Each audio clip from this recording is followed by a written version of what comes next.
Good morning, and welcome to Communication Competency. My name is Katina Trawick, and today I am going to give you an informative speech on the career occupation of a crime scene investigator. Now, if you're ready, let us begin.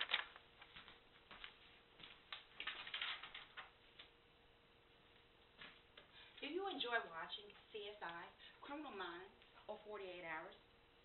Imagine sitting in your living room, looking at the local news, and you hear that a crime has just occurred in your area. An 87-year-old man has been found beheaded in his garage after neighbors reported the man and his wife missing for a few days.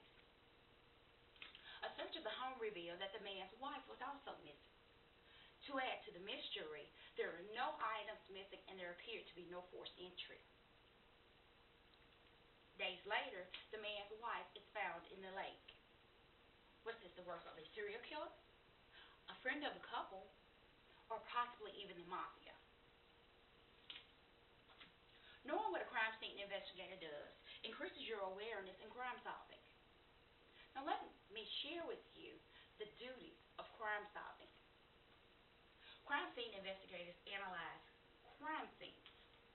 They use electronic devices to identify types, descriptions, and potential evidence located at a crime scene.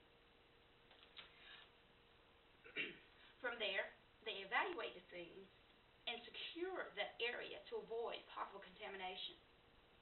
The scenes from the crime are then documented for further evaluation.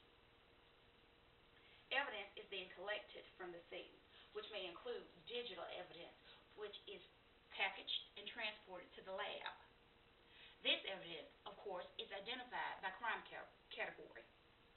This information is then used to assist in forensic examination. Now, let us discuss where a crime scene investigator originated. As you may have guessed, this occupation has been around for quite some time. As the need for crime solving increased and the need for investigative techniques to be developed. The roots of this occupation can be traced back to England during the 1800s. During this time, the first modern detective service, called the Boat Runners, was implemented. Following suit, Congress created the U.S. Secret Service in 1865. Seeing the need to classify things, scientist Robert Hindle introduced the fingerprint classification in Germany. Afterwards, Alphonse Bertin used the fingerprint as a sole evidence in solving murder. Because Bertin saw a need to define more of a clear system, he developed a system of criminal identification called anthropometry, which is based on the 11 measurements of the human frame.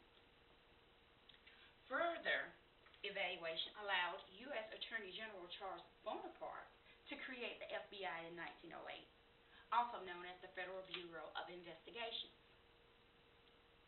As analyzation became more of a necessity, the first forensic lab to analyze crimes was created in Lyons in Germany in 1910.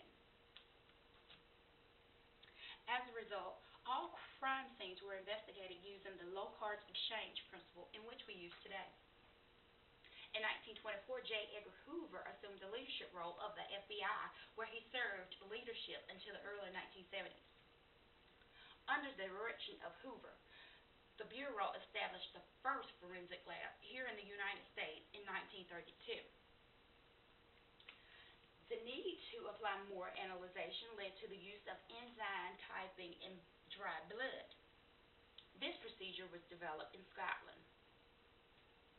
As the field advanced, the more procedures were developed and implemented.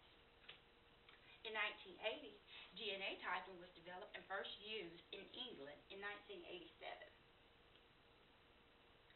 Now, depending on your level of interest in this occupation, the specific level that you may want to go will determine the educational requirements and the skills needed to obtain this position. Let's talk about some education.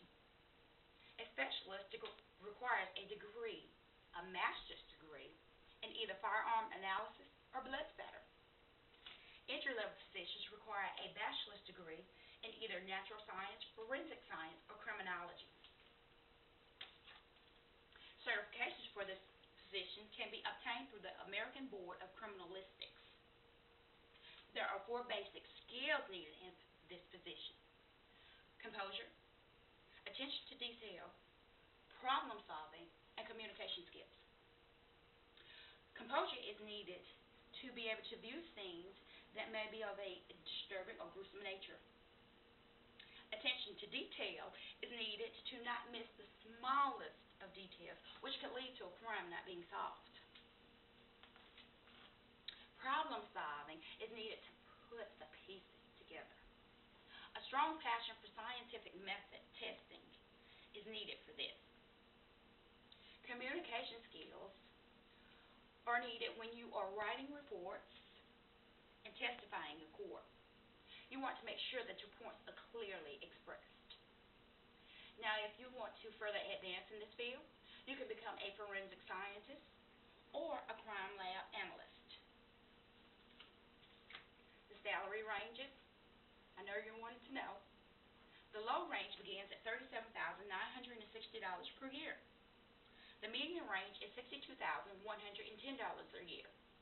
The high range is $99,980 a year. Now, all of which based on the area that you currently live in. Now that you're aware of what a crime scene investigator does, let us review. Today, I have informed you on what a crime scene investigator does, how it came to be, and the education and skills required to maintain this position. Crime scene investigators are a very important asset to crime solving. They perform tasks of a deep and gruesome nature with no disregard to any race. Their intent is to get the crime solved and give closure for unsolved murders and mysteries. The next time an unsolved mystery or crime piques your interest, or you begin to think about possible motives or theories for a particular crime, think about the steps it takes to become a crime scene investigator. It just might help you solve your own mystery in your